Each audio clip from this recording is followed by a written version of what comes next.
a esta mesa redonda que lleva por título Rafael Bolívar Coronado, usurpa que algo queda, el arte de la falsificación literaria.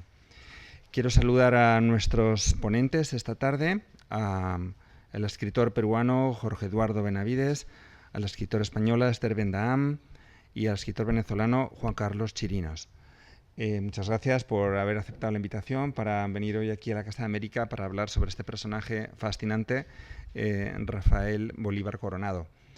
Es una figura que realmente es sorprendente de todo punto de vista, enormemente talentosa, enormemente inquieta, enormemente rompedora con los esquemas convencionales de trabajo, de funcionamiento en el ámbito del mundo literario. Y por lo tanto, alguien que merece atención, que merece una actividad como esta en la que se va a abordar la vida y la obra de este escritor que utilizó tantos nombres, tantas identidades falsas para adaptarse a los más diversos géneros literarios y hacerlo siempre con resultados muy satisfactorios. Esta interesante conversación que vamos a tener hoy por la tarde se enmarca dentro del ciclo Veladas Literarias, que es un ciclo que la Casa América está programando desde hace bastantes años ya, con el que se pretende precisamente acercarnos a aspectos de la literatura en español, de la literatura en español de América, fundamentalmente, en su diálogo también con la literatura española, para tratar esas obras literarias y los trabajos de esos escritores de nuestra lengua con enfoques originales, con enfoques que salen un poco de lo más común, de lo más conocido. Y a lo largo de este ciclo hemos tenido sesiones sobre temas muy variados, como por ejemplo el humor literario, o la política en la novela, o la superación de los géneros, o literatura y enfermedad, por citar solo unos cuantos ejemplos. Y ya por terminar diré que la última sesión que tuvimos dentro del ciclo Veladas Literarias la tuvimos hace un par de semanas y era para tratar sobre un tema también singular que se presentaba como el realismo mágico como identidad atlántico-caribeña de Cervantes a García Márquez. Bueno, sin más, ya paso la palabra a nuestros ponentes de esta tarde. No sé quién va a ser el primero de ellos, pero... Creo que yo. Muy bien, perfecto. Pues muchas gracias. Gracias. Y que comience la conversación. Sí. Muy bien. Ya. Gracias. Bueno, muy buenas tardes, ¿cómo están? Muchísimas gracias por venir. Quiero primero que nada agradecer a la Casa de América el espacio que nos brinda esta tarde. Desde que le propuse en una breve reunión a Ana María Rodríguez este personaje, recibí inmediatamente buena receptividad y inmediatamente, pues, a las 2 horas me mandó un email que todos estaban encantados, así que por Rafael Bolívar Coronado lo celebro porque es un personaje que ya vamos a hablar un poco más de una hora o menos de una hora sobre él. Y bueno, hay que celebrar. Este mes se cumplen 140 años de su nacimiento, pero este año se cumplen 100 años de su muerte. Es un personaje, la verdad, que no tiene ninguna trascendencia literaria porque no dejó un gran género literario. Él es el creador de la gran mentira literaria. Y para esta conversación que propuse, invitamos a Esther Bendahem y a Jorge Eduardo Benavides, que en realidad no se llaman así, porque yo tampoco soy Juan Carlos Chirinos, yo soy Rafael María Baral. Él es Juan Espinosa Medrano y ella Fátima Mernissi, que es lo que deberíamos hacer nosotros hoy, usurpar los nombres de los escritores en homenaje a Rafael Bolívar Coronado, que quizá le suene tanto a los venezolanos como a gente que tenga relación con Venezuela, porque es el autor de la letra del famoso Alma Llanera, que es una de las piezas que toca, por ejemplo, la Orquesta Juvenil siempre termina sus conciertos tocando la Alma Llanera, porque es una canción que en Venezuela se toca para cerrar la fiesta siempre. Sí, en realidad, chocolatero de aquí. Exacto. Cuando quieres echar a la gente de tu casa, pones el Alma Llanera para que la gente sepa que ya tiene que irse. que se acabó se acabó la cerveza, se acabó el whisky, que tiene que irse todo el mundo y ponen el alma llanera. Bueno, yo tengo un par de preguntas que hacerles a Jorge y a Esther, porque vamos a hablar un poco como excusa de Rafael Bolívar Coronado y su obra.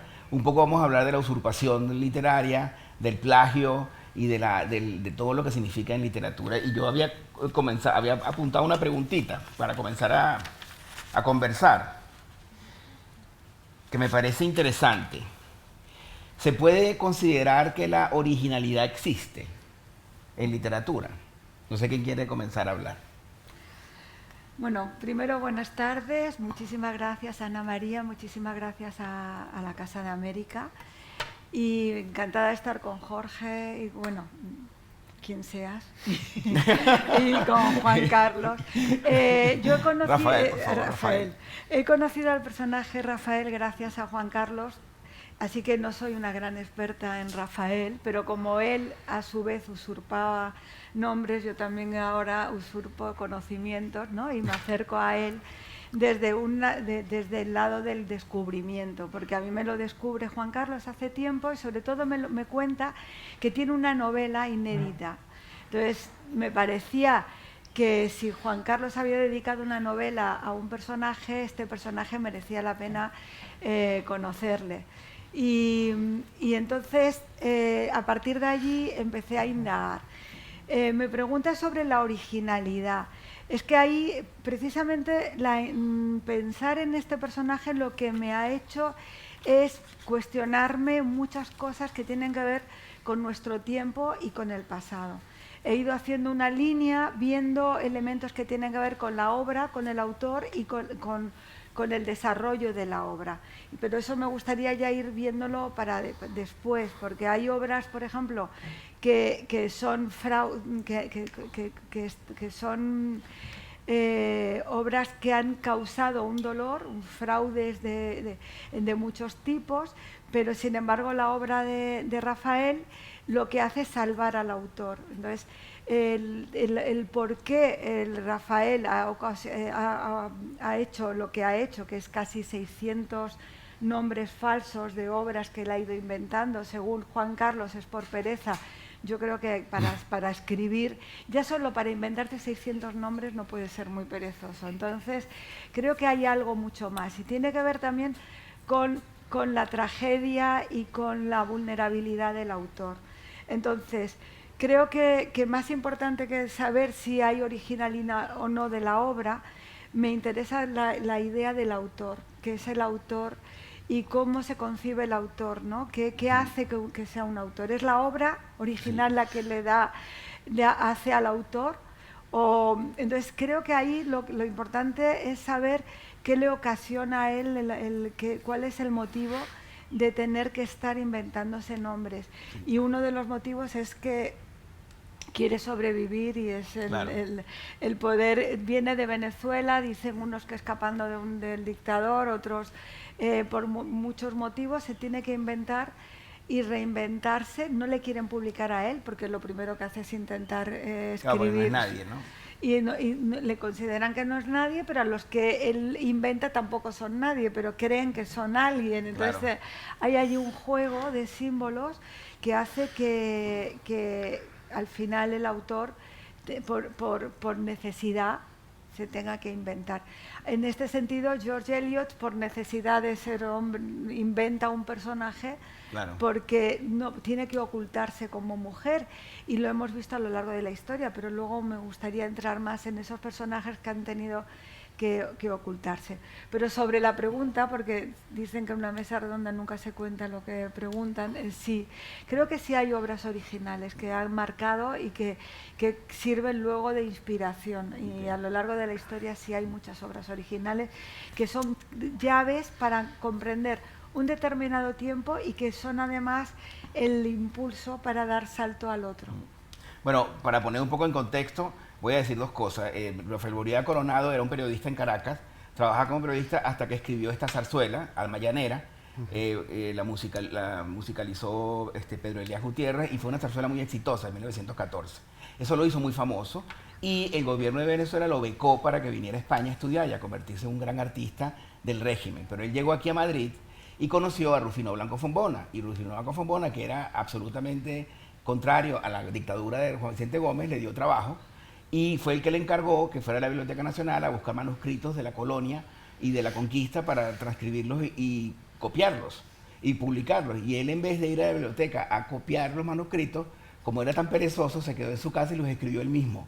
Entonces empezó a escribir crónicas de Indias inventadas y empezó a escribir todo tipo de libros hasta que Blanco Fombona lo descubrió y tuvo que huir a Barcelona. Le avisaron, ¿no? Le dijeron, oye, ahí tienes uno que te está haciendo... Claro, le avisaron. Y él decía una frase, y ahora te doy para que nos responda. Él decía una cosa sobre por qué usurpaba los nombres de los escritores famosos. Él decía, como yo no soy nadie en la República de las Letras, me he visto obligado a usurpar los nombres de los que sí son famosos, porque yo no me puedo permitir que me salgan telarañas en las muelas, es lo que decía él. Y eso fue muy, muy famoso y de alguna manera Blanco Fombona sabía que él había hecho trampa, pero no lo decía porque iba contra su propia editorial. O sea, era un desprestigio por haber publicado libros que eran falsos. Uno de ellos, el Llanero, un estudio sociológico sobre el Llanero, de un tal Daniel Mendoza que nunca existió y que lo escribió todo Bolívar Coronado, inventándose toda la antropología y la sociología del Llanero. No, me parece fabuloso lo que cuentas y realmente el personaje es un personaje novelesco, es un personaje que podría haber salido de alguna de las páginas más afiebradas de cualquier escritor, porque inventarse toda una serie de crónicas de Indias, escribirlas él al modo y al uso en la medida en la que podía hacerla, porque los especialistas de pronto dicen aquí hay términos que no funcionan, pero ya de por sí me parece portentoso. Establecer, que es lo que hace... no tenía WhatsApp. Sí, no podía poner no una cosa así. Establecer unas antologías, que es lo que hace también. Sí. Crea unas antologías literarias, ¿no? Y todo lo hace, bueno, por sus motivos, para sobrevivir, pero yo creo que en el fondo ya hay un escape del personaje que decide que no puede dar marcha atrás en esa especie de construcción, más bien reconstrucción de él como una especie de mecanismo literario que consiste en inventar, porque al fin y al cabo la literatura es eso. Él lo lleva un paso más allá y dice, yo mismo soy una especie de invento de mí mismo, ¿no? Y todos mis personajes, todos estos que bien podrían ser unos heterónimos suyos. Y además él, según tengo entendido, no plagiaba en ese sentido, ¿no? No plagiaba. Tenía su código de honor, decía, no, yo plagios no, yo me invento a los escritores, me invento poetas que voy a antologar. Y además se enfrenta, para que vean cómo es todo un personaje, con Rufino Blanco Fombona, que era bastante rufián, ¿no? Este personaje que decide que lo va a matar. Y que ya tenía en su haber unos cuantos. Sí, decía, varios. Ahora te he hecho un cuento sobre eso. Ya saben, los venezolanos escritores cuando se enfadan, pues es que pasa lo que pasa. Y entonces no lo quiere perseguir por toda Europa para matarlo. Mientras tanto, él escribía con seudónimos que hacían alusión a Rufino Blanco Fombona. O sea, con el apellido negro. Como... Hay una novela maravillosa de Juan Manuel de Prada que se llama Las Máscaras del Héroe, que es una especie de recreación de la época literaria de principios del siglo en España, y donde vemos nosotros allí todas las miserias, las picarescas, las dificultades, las traiciones, sí, las creaciones y los delirios de todos estos escritores.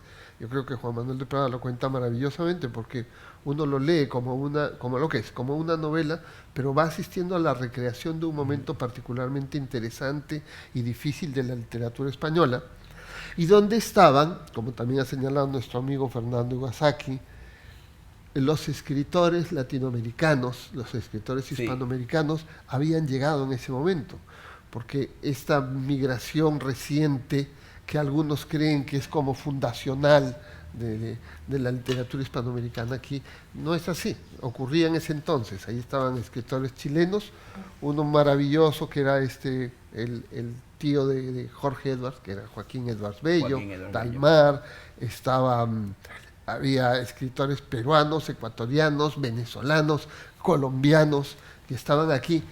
Y efectivamente, Bolívar Coronado es un personaje que entra por derecho propio en esa galería. Sí, pero ¿no? en el caso de Bolívar Coronado, todo ese grupo de escritores hispanoamericanos que llegaron a España y se relacionan con escritores venezolanos, por cierto, españoles, hay un Orejudo también tiene una novela sobre el tema, ¿no? Claro. Ventaja de viajar en tren. No, es Fabulosas narraciones por historias. En las que recrea la vida en la residencia de estudiantes, y lo pone Ortega y Gasset, que trata de matar a uno. Sí, ¿no? sí, sí.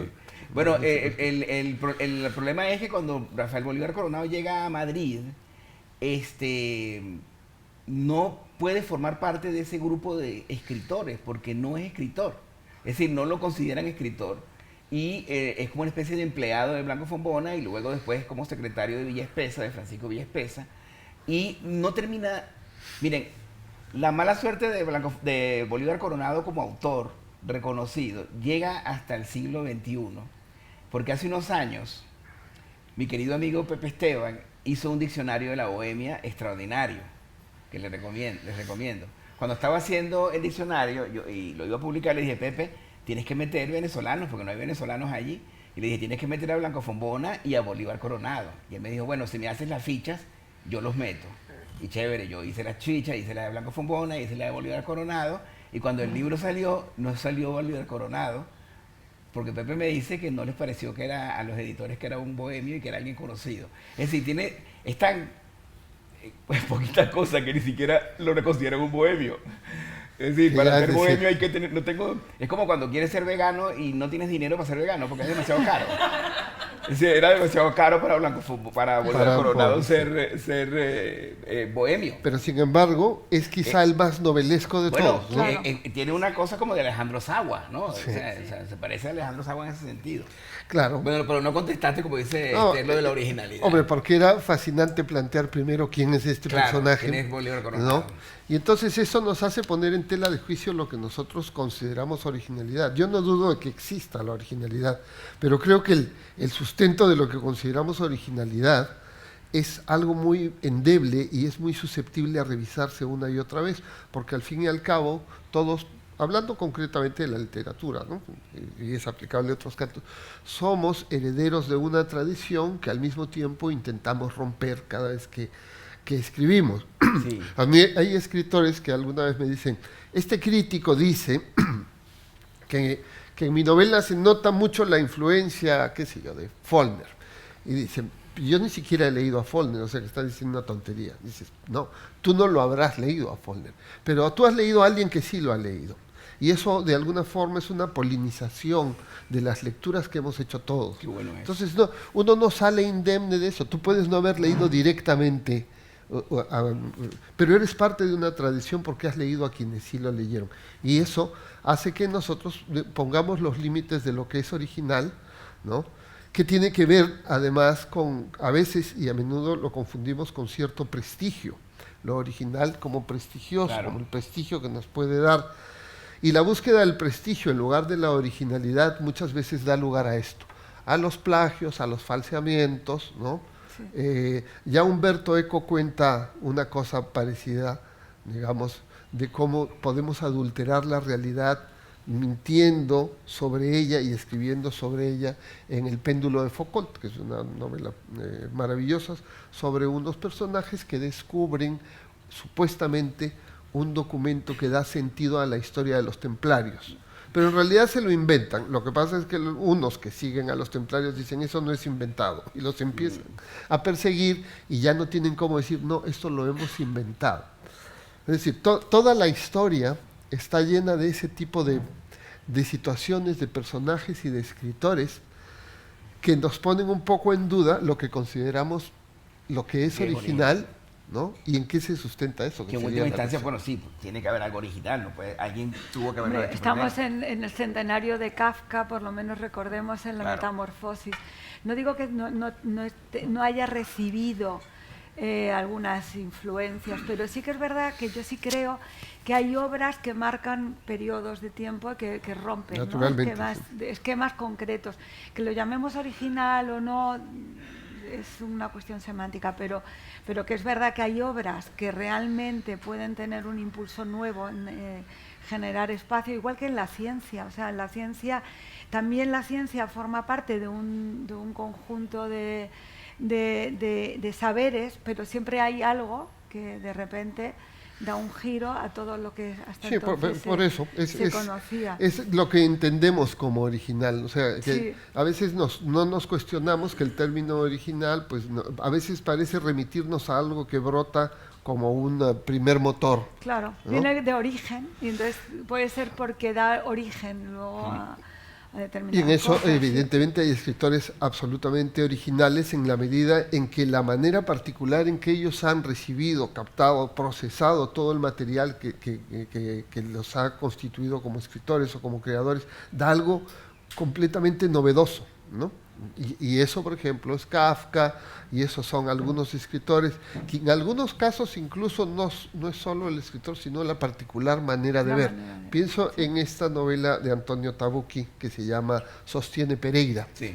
que tiene un narrador muy raro, muy difícil de encajar, porque es un narrador que no parece del todo una tercera persona, parece un narrador testigo, ¿no? Cronista, ¿no? un cronista, pero no es ni una cosa ni la otra, sale un poco del molde de lo que estamos habituados a ver qué es lo que debería ser un narrador.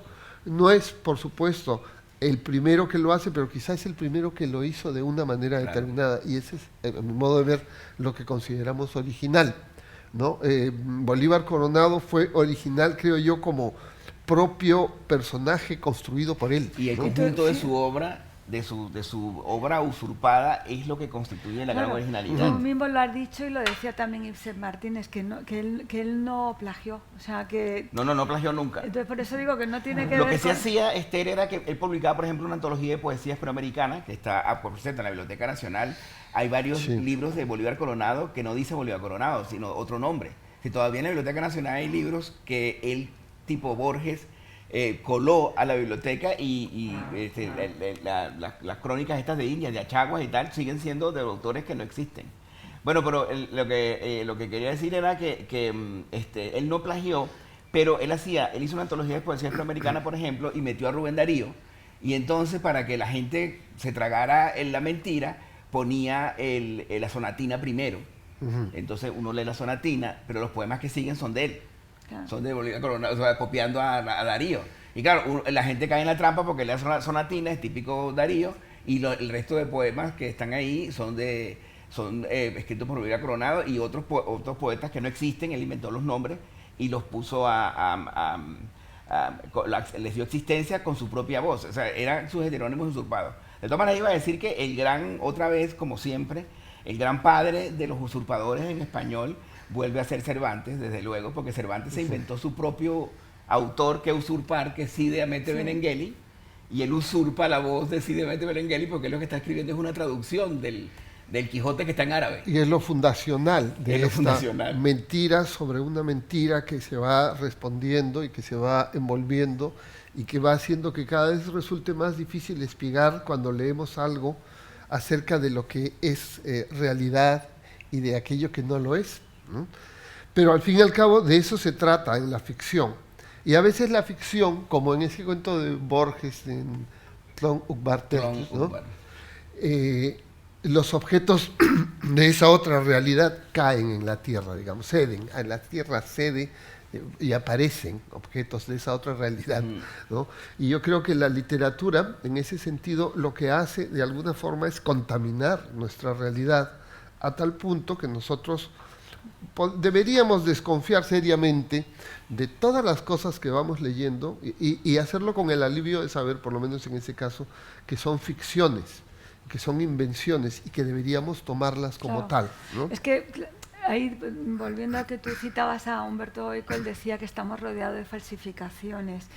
Y es que yo quiero distinguir entre lo que es la ficción y lo que es una falsificación que luego puede tener una proyección política, social, que pueda convertirse luego en un libelo que pueda producir sangre, ¿no? Entonces, a través de toda esta del pensar en Rafael Bolívar, pues me puse a ver qué diferencia había entre lo que él hacía como autor y lo que luego se llaman los protocolos de los sabios del Sion, por ejemplo, que es peligroso y es una falsificación.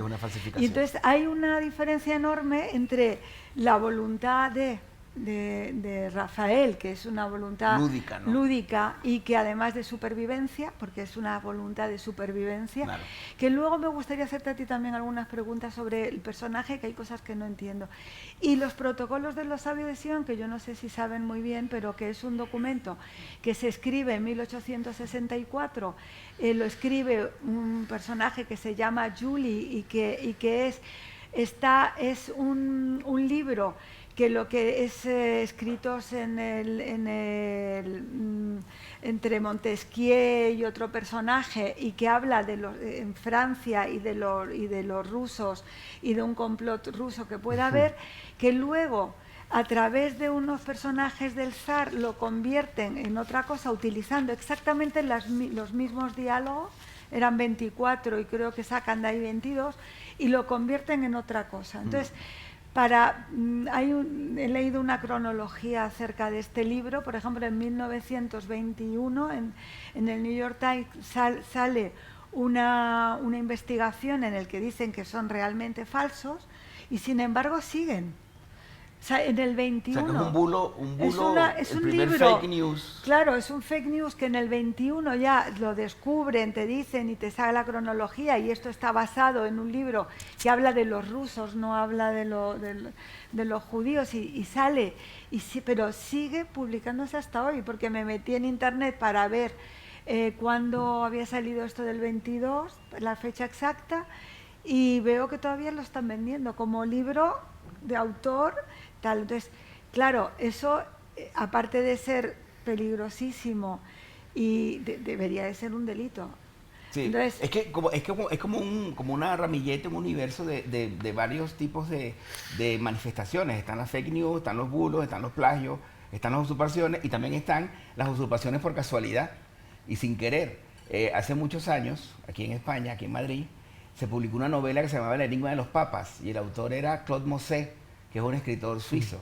Pero resulta que la editorial que publicó a esa novela ya había publicado a una historiadora francesa llamada Claude Monet, y ellos no verificaron, el editor no verificó que esa Claude Monet no era la Claude Monet, sino el Claude Monet suizo, y publicaron el libro con el nombre de la señora y con su biografía.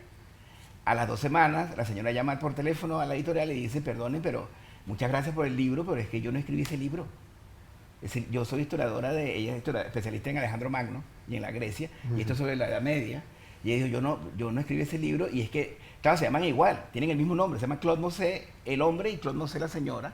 Así que hubo un caso aquí de usurpación literaria. Qué interesante. Involuntaria, digamos. Que además has hablado de Alejandro Magno, y me acabo de acordar de una obrita de teatro de Mijalis Sebastián, que también tiene que ver con ese tema. Es un periódico y hay un trasunto detrás político, y hay un especialista en Alejandro Magno, entonces, que entiende que lo que han publicado son unas claves secretas políticas, pero en realidad son datos reales. Entonces ahí hay un lío ¿Qué ocurre, no? Este trasiego entre lo que se hace intencionalmente, lo que se hace con un móvil político, social, y que a veces, y por lo general, eso se escapa de las manos de quien lo hace, ¿no? Lo que ocurre de esa manera. A Julio Ramón Ribeiro, que le pusieron la foto de otro señor en la contraportada de su libro, y muchos creían que era con Teresa de la Parra también lo hicieron. Mushnik publicó Ifigenia de Teresa de la Parra, y en vez de poner la foto de Teresa de la Parra, pusieron la foto de Teresa Carreño. Entonces tú ves la edición de Mushnik de Ifigenia, y cuando ves la foto por detrás, esa no es Teresa de la Parra, porque Teresa de la Parra era muy bonita y doña Teresa Carreño era una gran pianista, pero bueno, era normalita, vamos a decirlo así. Bueno, no eso sí, digamos que puede ocurrir, esto de las fotos, en fin. Pero en cuanto a los textos, sí que hay lo que dices, lo de los los protocolos de los sabios de Sion. Es una cosa particularmente clara en ese sentido. Sí, malintencionada. Pero también ocurre en el mundo de la ciencia, y cada cierto tiempo se van desvelando y se van desenmascarando cosas. Quizá lo más señalado en eso es el revuelo que causó un artículo que escribió un científico que se llama Alan Sokal. En una revista norteamericana de estas una revista científica muy exquisita y muy difícil, ¿no? Y escribió Alan Sokal un artículo con un título absolutamente hermético, que era como Transgrediendo fronteras hacia una hermenéutica de la física cuántica, en la que no decía absolutamente nada, y se lo publicaron porque sonaba un poco raro, y ya saben que a veces una revista la perversión, sí, y la perversión de ciertos lenguajes científicos permiten eso, y Alan Sokal dijo, no, sí, esto no dice nada. Y luego sacó un libro que se puede encontrar aún, que se llama Imposturas Intelectuales, donde él, más que denunciar, dice, y yo pongo en duda ciertas frases que hay en ciertos libros. Pero ¿a qué viene esto con respecto a lo que hablamos? Al hecho de que resulta tan absolutamente frágil entender dónde está lo que consideramos cierto, no solo lo real como tangible, cuyas fronteras ya sabemos nosotros que están bastante desdibujadas hoy en día, sino también con respecto a la intención, a la ética de quien escribe, a los motivos que lo impulsan y a la propia creación literaria. Y que para mí todo eso es es más movimiento que una cuestión taxativa en la que uno pueda poner fronteras y decir esto es inventado y esto es real. Y por eso les digo, quizá muchas de las cosas que leemos, gran parte de nuestra tradición literaria, se pueda deber a este tipo de circunstancias, de mentiras, ¿no? Cuidado, que hay una advertencia que quiero hacerles. Cuando consulten la enciclopedia Espasa, que todavía hay quien lo consulta, yo lo consulto, por ejemplo, Rafael Bolívar Coronado desde Barcelona colaboró con 400 y pico de artículos para la enciclopedia Espasa. Así que a saber cuántos artículos son inventados por Rafael Bolívar Coronado. Que por cierto, quiero hacer una mención aquí especial. Él nació, Rafael Bolívar Coronado, en Villa de Cura, que es un pueblo en Aragua, ¿no? Es aragüeño. Y tenemos un villacurano aquí que es el que realmente el que me puyó para que me pusiera a hacer esta cosa hoy, que es Alfonso. Muchas gracias, por cierto. Pero quería hacerles otra pregunta, que bueno, se nos va el tiempo muy rápido, yo tengo muchas preguntas aquí, pero quiero hablar de una cosa interesante. Pero antes voy a comentar esto. Hay una señora, yo he buscado, en español, yo no conozco a nadie, a ningún escritor que haya hecho lo que hizo Bolívar Coronado. Es el gran usurpador de la literatura en español, en la historia de la literatura española. Hay variantes, hay plagiadores, hay gente que inventa heterónimos, pero lo que hizo Bolívar Coronado en español yo no lo conozco. Y además más de 600 nombres que se inventó o que usurpó, etc. Pero hace un par de años vi una película sobre una señora que hizo algo semejante a lo del Bolívar Coronado en los años 60 y 70, que ella se llama Lee Israel. Es una escritora, periodista neoyorquina que cayó en desgracia porque hizo una entrevista que le quedó muy mal y empezó a perder trabajo. Y entonces decidió usurpar a escritores. Y entonces lo que hacía era que iba a la biblioteca de Nueva York, pedía una carta original de Hemingway y la sustituía por una escrita por ella y con la misma máquina de escribir que usó Hemingway y copiando la firma. Que las vendía, ¿no? Las vendía. Y la original se la llevaba y la vendía. Y así tenía un cómplice. Y entonces se compró varias docenas de máquinas de escribir para imitar la escritura de los documentos de Scott Fitzgerald, de Hemingway, de Faulkner, ¿sabes? Entonces cada máquina de escribir tenía un nombre de escritor. Finalmente, y aquí viene, y por eso comento esto, porque quiero hacerles esta pregunta, ella cometió un error, creo, se robó una carta de una universidad, la vendió y los compradores identificaron la carta como esta carta de Hemingway es una carta que está en la universidad tal, así que esto está robado, esto es una carta robada, tipo Edgar Allan Poe, ¿no? ¿Y qué pasó? Que el FBI empezó a perseguirla, a vigilarla. Hasta que un día la pararon en la calle, dos agentes del FBI de paisano, y le hicieron preguntas, le hicieron ir a la casa y ella, ella sospechó, subió a la casa, quemó toda la información, pero igual la condenaron. Y mi pregunta es esta: en el mundo anglosajón, usurpar a otros escritores porque lo estaba haciendo para comer, no es que se estaba haciendo millonaria, ella sacaba unos dólares y con eso iba tirando para adelante. En el mundo anglosajón, hacer eso, te cae la ley federal y te persigue el FBI. A Bolívar Coronado, como mucho lo iba a perseguir Blanco Fombona, pero que tampoco lo persiguió. Pero no le hicieron nada realmente. Lo pusieron preso por ser antigomesista en Barcelona, pero no porque lo de plagiar a la gente le hacía gracia. Entonces la pregunta es, ¿cómo consideran ustedes cuál es el criterio? Y esto lo estoy diciendo también, Ana María, quiero comentártelo. La última velada literaria en la que yo participé antes que esta fue la que me invitaste con Almudena Grandes y ¿cómo se llama? El escritor peruano, se me olvidó. Diego Triellis. Y hablamos ese día de los criterios de verdad en la novela política, porque era política y novela, ¿te acuerdas? El tema. Y mientras hablaba Jorge, recordé que hablamos ese día con Almudena, porque en realidad la que estaba hablando ella era Almudena, nosotros estábamos ahí de pajes de ella. Era muy simpático, la verdad, fue la única vez que hablé con ella y me pareció una persona súper simpática en su conversación. ¿Y cómo consideran ustedes cuál sería la diferencia entre el criterio de verdad y de honestidad en ese mundo anglosajón con respecto al mundo nuestro hispánico, en el que este tipo de cosas lo que produce es fascinación? Un tipo que se inventaba nombre es un tipo que merece un premio, no ir a la cárcel. Yo creo, sí, tienes toda la razón, yo creo que son dos interpretaciones completamente distintas. Mi hijo es profesor en Nueva York y cuando un alumno copia de otro, él me cuenta a mí, no, ha copiado y tengo que hablar con los padres, tengo que hablar con el resto, le voy a... ahí armó. Yo me quedé muy sorprendida, primero recordando que él como estudiante, en realidad, claro, como estudiante le hacía yo los deberes en algunas ocasiones, pero yo le dije, mira Moisés, yo aprobé latín con una cadena de copio, digo, ¿qué quieres que te diga sobre ese pobre niño que le has pillado copiando? Entonces hablando con amigos que tienen que ver con universidades americanas y británicas, me hablan precisamente de eso, de la gran diferencia que hay en la relación que tienen con el trabajo auténtico hecho con la verdad que la que tenemos nosotros. Entonces, sí es verdad que hay una diferencia enorme y que creo que tiene que ver también con nuestra historia, desde respetar la cola del autobús a cualquier otra cosa que tiene que ver con una serie de normas que están impuestas.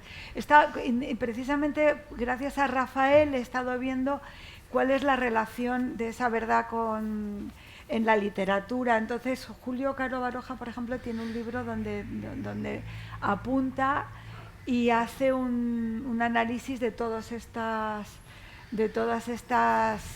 falsedades que se han ido encontrando. Hay un caso, por ejemplo, de alguien que reescribió la historia española hablo del siglo XV y entre otras cosas que Noé estuvo en España, o sea, hizo una reescritura para poder encontrar elementos. Y luego también hay otro texto que es también falso, sobre que lo habían hecho los moriscos como para intentar encontrar una unión entre el Islam y el mundo cristiano, y que también tenía una necesidad. Pero todos los descubrimientos de estas nunca ocasionó ningún tipo de problema como a esta pobre señora con esas cartas. Bueno, en principio porque las reliquias de los santos en España, hay santos que tienen 8 fémures. Sí. Sí. Entonces en cada iglesia hay un fémur del santo tal, un santo que era araña, porque son tenía parte del milagro, el número de dedos de los santos. La multiplicación de los fémures. Sí. El famoso cuadro de Velázquez. Sí. El criterio de verdad ahí cambia completamente, ¿no? Exacto. ¿Por qué tú crees que eso es así, Jorge? Bueno, el mundo anglosajón que yo di un tiempo en clases en una universidad ahí en Wisconsin y, bueno, he tenido más o menos contacto con, digamos, la academia americana, como casi todos por una razón u otra. Y es cierto que son mucho más rigurosos, o por lo menos pretenden serlo, con respecto a que si te pillan en una de esas cosas, tu carrera puede estar acabada, si es que, ¿no?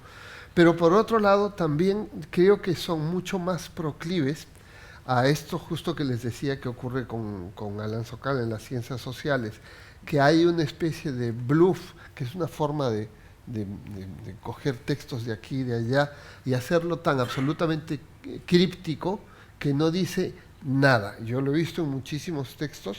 A propósito, ahora que hablamos de Borges, hay un texto fácilmente rastreable de la Universidad de Vanderbilt, de una profesora, que habla sobre Funes el Memorioso, y les juro que no se entiende absolutamente nada.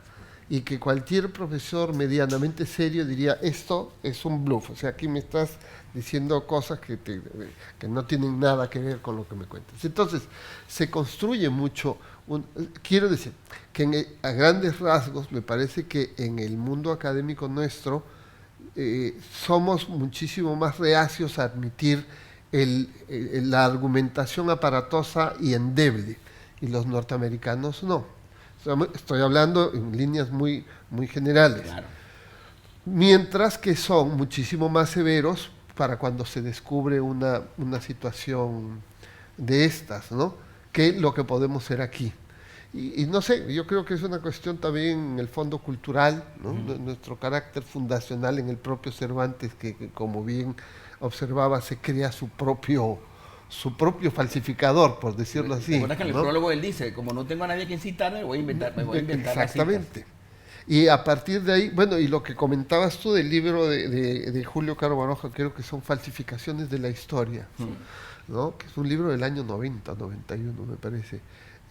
Interesantísimo porque nos hace ver esa absoluta tradición que hay y que es también muy mediterránea, ¿no? Es decir, uno puede ir rastreando todas esas adulteraciones que ha habido en la historia y la forma como se han encontrado y se han reencontrado, por ejemplo, ciertos textos que han modificado por completo nuestra concepción del mundo, como cuenta Stephen Greenblatt en ese libro estupendo que se llama El Giro, que es cómo Pollo Bracciolini, un cazalibros del siglo XV, encuentra un manuscrito del Rerum Naturam de Lucrecio, que es el primer libro que da una concepción del mundo que no necesita para explicarla hablar de los dioses ni de elementos divinos. En ese sentido es un libro fantástico. Y se había perdido, y Pollo Bracciolini lo encuentra. Pero en algún momento se pregunta cuántas reescrituras hubo de este libro, claro, y cuánto del texto original ha quedado para que constituya, como es ahora, un libro fundacional respecto a la concepción del mundo desde una perspectiva científica, por decirlo así, ¿no? Entonces, que por cierto tiene un pasaje maravilloso en que él está en Alemania y los alemanes de ese entonces, dice él, estaban en una especie de spa, estaban allí, tomaban las aguas, se reían, las chicas les tiraban monedas, y dice, ¿cómo son estos alemanes que saben vivir la vida? No como los italianos, que todo es prisas y tiempo. Dice, así cambian las cosas en el mundo. Claro. Bueno, estaba pensando que estuve investigando y es muy antiguo el hecho de la gente que usurpa o que falsifica historias. Lo apunté aquí, el primero que hizo eso se llama Onamácrito, que escribió oráculos y los inventaba y se los atribuyó a un museo, al museo. Y era en realidad cosas que inventaba él para vender y para vivir, o sea, que es el primero. Hay una tesis doctoral que se defendió el año pasado en la Universidad de Salamanca, dedicada a Rafael Bolívar Coronado. Se lo hizo el señor, se llama Juan Pablo Gómez Cova, un venezolano que hizo su tesis doctoral, y yo estuve revisándola y es bien interesante porque él habla de un término francés e inglés y lo traduce al español para decir lo que hace Bolívar Coronado. Bolívar Coronado hace una cosa que se llama alonimia. La alonimia es como que ocupar el lugar, el nombre de otra persona, ¿no? Otro nombre distinto al tuyo.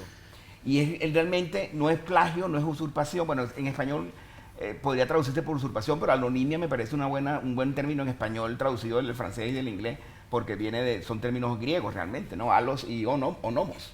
Es la junta de algo. Pero además porque le da un sentido a esto tan extraño que hace Bolívar Coronado, que evidentemente no es ni el primero, pero sí parece, por lo menos en español, el más minucioso y prolífico de todos cuantos se han inventado. ¿No? Yo tampoco, he estado 600 nombres es imposible. Hay un libro que se llama El hombre que utilizó más de 600 nombres, de Rafael Ramón Castellano, que ese es el título aproximadamente, me lo estoy citando, y él va numerando en ese libro uno por uno, está en la biblioteca, qué nombre utilizó y en qué contexto lo utilizó. Es que una cosa es utilizar nombres distintos para tu obra por cualquier motivo y otra cosa es hacer creer que esa obra es realmente... Sí, él hacía creer que la obra era del otro, no de él. En pintura está Steiner, creo que se llamaba, sí. que era un falsificador y que hacía cuadros como Picasso, pero él lo hacía por un motivo económico y ganó muchísimo dinero con eso.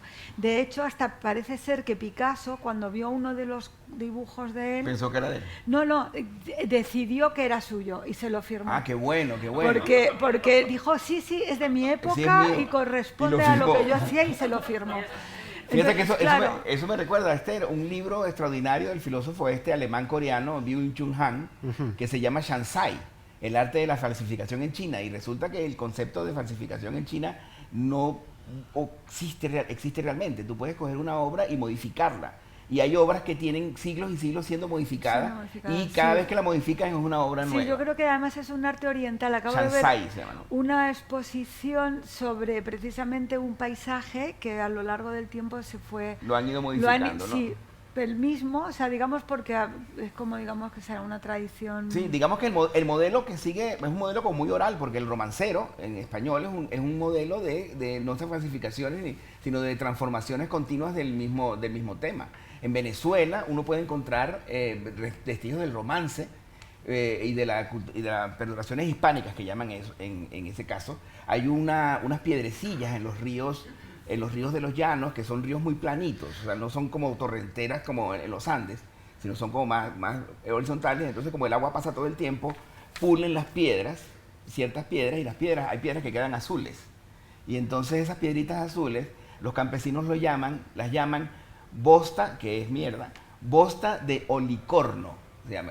Entonces dice que cuando los olicornos van a beber agua al río, mientras beben agua cagan y dejan las mierdecillas ahí, y son bosta de olicorno. Eso es una perdonación obviamente hispana, ¿no? Del mundo hispánico. Y quería, bueno, no sé, nos queda poco tiempo, menos de 10 minutos, de alguna manera señalarles a ustedes que una persona como Bolívar Coronado, que por cierto era muy divertido, era una persona muy ingeniosa. Cuando Andrés Eloy Blanco ganó un premio aquí en España, vino y lo recibió el premio, y tuvo que pasar el año nuevo aquí, y en la Puerta del Sol, y entonces escribió un poema que se llama Las uvas del tiempo, porque se dio cuenta de que los españoles los 31 de diciembre comían uvas en la Puerta del Sol. Y en Venezuela no existía esa costumbre. La costumbre existió a partir del poema de Andrés Eloy Blanco. Y entonces cuando él ganó el premio, Bolívar Coronado le escribió un poema y lo publicó en el periódico, que decía: Andrés Eloy, tú eres un astro. Los astros giran. Gírame algo. Es muy divertido eso. Bueno, y entonces ustedes dos que lo están conociendo a Bolívar Coronado, yo soy un fanático de Bolívar Coronado desde hace mucho tiempo, ¿cómo lo ven? ¿Cuál es su percepción de este autor hoy en día, en relación con la literatura que estamos trabajando, con lo que está ocurriendo? No sé. Yo lo primero es decirte que quiero leer tu libro. Sobre sí, ella habla de una novela que escribió hace mucho y que está inédita todavía. Exacto. Sobre Bolívar Coronado y Blanco Fombona. Entonces luego con eso me dará todavía más perspectiva. En primer lugar me produce una ternura y una tristeza enorme, porque muere solo, muere de gripe, sin un duro. Parece ser enamorado, por lo menos tenía pareja y no sé qué tal, pero... No sé. No me lo hundas hasta el final. No, yo creo que se murió más solo que la una. Bueno, pues nada, ni eso. Entonces, me produce ternura y tristeza, porque creo que corresponde lo que decía desde el principio, es la vulnerabilidad del autor. El autor es en una sociedad en la que el autor no tiene, no hay un soporte no es considerado, tiene unas dificultades enormes para sobrevivir. Hablabais antes de esa época, ¿no? Y se hablas del pre-boom, como era una época en la que también Latinoamérica, pero él se encuentra solo y me surge una duda, una pregunta, que es: todos los autores, cuando uno se enfrenta a la hora de difundir tu obra, te encuentras que eres un desconocido. Nadie nace siendo conocido y ninguna primera obra es la obra de un conocido. Entonces, me presentas a este hombre como diciendo que él no es nadie. Claro, sí, por ejemplo. Pero también eso produce mucho miedo al autor. Claro. Entonces, él dice, es que yo no soy nadie. ¿Qué hubiera pasado si él hubiera escrito y hubiera mantenido su nombre y hubiera luchado por su obra? ¿Quién hubiera sido esa obra? Porque no dejó de escribir, nunca. Escribió mucho. Todo el tiempo. Barbaridad, o sea, no era pereza, que era miedo, era esa ocultación en el nombre de otro. O quizás falta talento para escribir cosas. Pero las que escribía pasaban y se consideraban obras de otros. O sea, que consiguió que la obra pudiera pasar por las obras de otros sin ningún... Costó que alguien... Tuvieron que ver algún tipo de anacronismo para decir esto no puede ser. ¿Tú crees que es miedo entonces? No lo sé, me pregunto. Es que ser autor también tiene su dificultad y ser responsable de tu obra es... Yo lanzo mi obra al otro y te estás haciendo responsable de algo que has escrito. Él en ese sentido no es responsable de esa obra porque firman otros, pero no deja de escribir, con lo cual no es pereza y sigue. No sé si no encontró su voz. No sé cómo explicarlo, pero me parece eso que estás describiendo a Bolívar Coronado, que estás describiendo una de las cosas más terribles de lo que son los venezolanos, así tal cual. O sea, hacen las cosas, trabajan mucho, pero lo dejan todo para el final. Y si no lo hacen, pues no pasa nada. Hay una Puede cosa ser ahí que tenga nos algo que marca. ver. Sería interesante ver la tesis. Yo en este sentido... Sí, creo que va a publicar el libro, porque es una tesis como de 600 pues páginas. Interesante. Yo me acordé, leyendo todo esto, de una obra que yo leí de Max Aub, que es la de Torrens Campanals, que es Josep Torres Campanals. Josep Torres Campanals es un pintor y los que leímos, mucha gente pensó que existía de verdad. Sí, mucha gente pensó que era un invento de Max Aub. Era un invento de Max Aub. Bueno, Marcelo Chiriboga es un escritor ecuatoriano del cual se han hecho incluso documentales, se ha escrito sobre él, ha aparecido en novelas. Particularmente yo he escrito también, lo he metido a como un personaje, y era una invención de Carlos Fuentes, el mexicano, y de José Donoso, el chileno, que dijeron, como Ecuador no tiene un escritor del boom, nos inventamos a Marcelo Chiriboga, y hay pero hay novelas sobre él, etcétera, y tiene esa corporeidad. Entonces, al respecto... Josep, por ejemplo, tiene una exposición de cuadros que hizo el propio Max Aub, y se ha hecho esa exposición. Son cuadros diferentes que cuentan una historia, además tienen sus épocas y tiene su biografía. Entonces, eso es... Vi una cosa, no tiene nada que ver, pero es también la invención, como estaba diciendo Jorge, de personajes. Pero en el caso de él, es para mí un misterio. Sí, es un misterio. A mí lo que me queda y lo que me suscita ahora es que, lo que decía también al principio, lo fascinante es que todo lo que tenga que ver con lo escrito es susceptible de ponerse en tela de juicio, y que ese es uno de los grandes sustentos lícitos de la literatura, y más bien del terreno de la turbiedad, cuando lo asumimos como algo real, cuando el texto pretende ser real o el personaje que te inventas, porque entonces la realidad... o nos enfrentamos a una realidad cuyos límites no sabemos exactamente precisar. A mí eso me parece fantástico, porque termina por poner en tela de juicio todo lo que consideramos como el sustento de nuestro conocimiento, en ese sentido, ¿no? Que todo aquello que nosotros damos por cierto, lícito y bien hecho, y que puede fundamentar incluso inspirar a otros escritores, puede ser sustentado sobre algo que solo lo inventó alguien por necesidad, por deseo, nostalgia o simplemente por la apetencia de ser alguien más de lo que era, ¿no? Pero yo sobre esto, como estamos terminando, sí que me gustaría dejar un tema que a mí me preocupa mucho y que indirectamente tiene una relación con todo lo que estamos hablando de la falsedad del autor, de la creación, de la obra, de los fake, que es la inteligencia artificial. Utilizando la palabra, o sea, para describir ese mundo, han utilizado la palabra inteligencia, que corresponde a elementos que tienen que ver con el hombre, y ahora están utilizando conceptos como lo físico de la inteligencia artificial física. ¿Ah, sí? Sí, para hablar de los robots y de los que pueden hacer o utilizar. O sea, van utilizando elementos que tienen que ver con lo humano. Pero ¿qué es lo que me preocupa de ese ámbito? Que es que para la obra tienen que proveerse de otras obras. Claro. O sea, para que pueda... Que es lo que ha ocurrido siempre en la escritura. Exacto. El escritor que es se lo que ha pasado siempre con la escritura. De lo que tú hablabas, de esa influencia, de Harold Bloom hablaba de las influencias.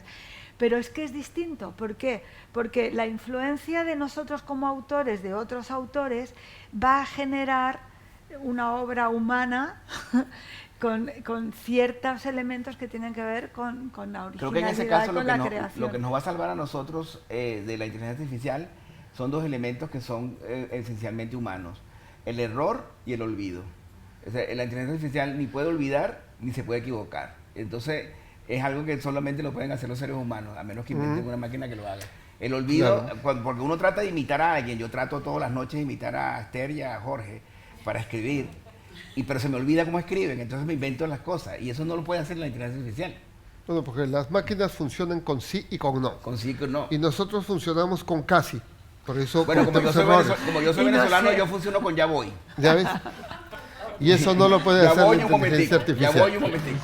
Mire, yo quiero, antes de que cerremos, quiero mostrarles el único éxito editorial que tuvo Bolívar Coronado en España. Fue este. Esta es la revista Pictorial Review.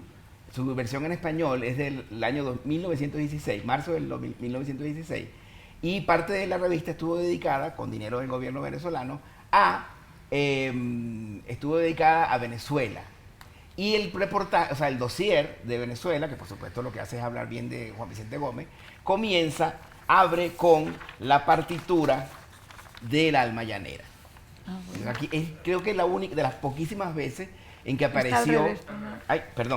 al revés. Es la única vez, de las pocas veces que apareció el nombre de Bolívar Coronado en una revista. Esto era como decir el país semanal de la época, el Pictorial Review, y en su edición español, y comienza con el Alma Llanera, que era la canción que, bueno, a la larga se convirtió en el segundo himno nacional. Yo sé que Jorge las canciones venezolanas le tiene un poco miedo porque el cumpleaños feliz venezolano lo ha padecido varias veces. Saben que es larguísimo. Dura como 3 horas. Me gusta esa estrofa que habla sobre la expropiación petrolera y tal, pero... Bueno, el Alma Llanera se convirtió en el segundo himno nacional y es un himno, una canción, yo la detesto. Y por cierto, Rafael Bolívar Coronado la odiaba. Decía, mi peor error en la vida fue escribir esa zarzuela, porque lo perseguía. Es curioso porque es la única que está firmada por él y que está reconocida. Que podría haberse atribuida a otro. Claro, no, esto fue lo que le dio un poquito de fama, ¿no? a Bolívar Coronado.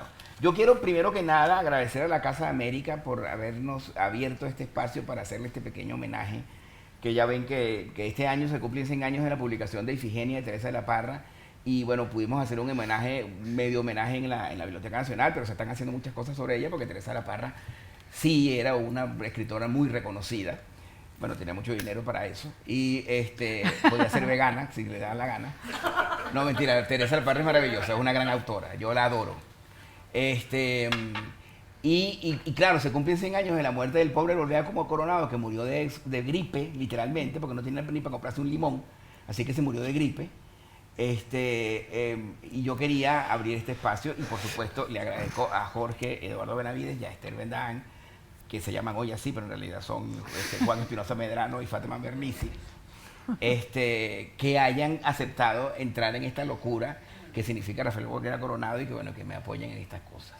Si quieres decir algo, por favor, Rafael. Nada más, no, ha sido un placer, como siempre, estar en Casa América, que es realmente nuestra casa, y contigo, con este escritor que vale muchísimo la pena conocer. Sí, es un descubrimiento que a mí me ha interesado mucho. Estoy tentada a escribir con otros nombres, pero... Sí, hay que hacerlo, ¿no?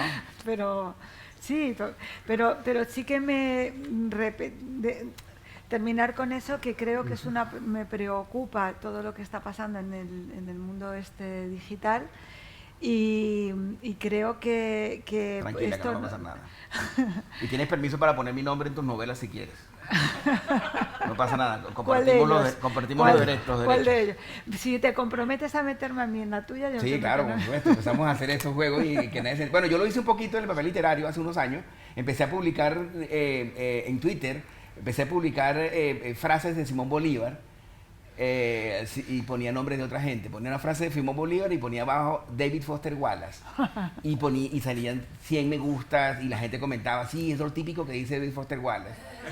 Porque si hubiera puesto Simón Bolívar, la gente dice otra vez Bolívar, qué aburrimiento. Pero es curiosísimo, hagan el experimento, cojan una frase de alguien que sea muy aburrido, pónganle un nombre guay, Taylor Swift, y van a ver que la gente va a ganar muchísimo la Yo es que obra. me fui de Twitter precisamente cuando cambió de nombre, porque esos de los cambios, cuando empezó a llamarse X, antiguo Twitter, y pensando que este señor tenía unos satélites, de verdad pensé que me voy. Entonces no puedo, no. Elon lo sabe, que esto está afuera. Bueno, estaba muy preocupado. Bueno, sí. Ya, bueno, muchísimas gracias por asistir, espero que lo hayan pasado bien y que por lo menos se lleven el recuerdo de Rafael Bolívar Coronado en el centenario de su fallecimiento. Gracias. Gracias, chicos. Gracias.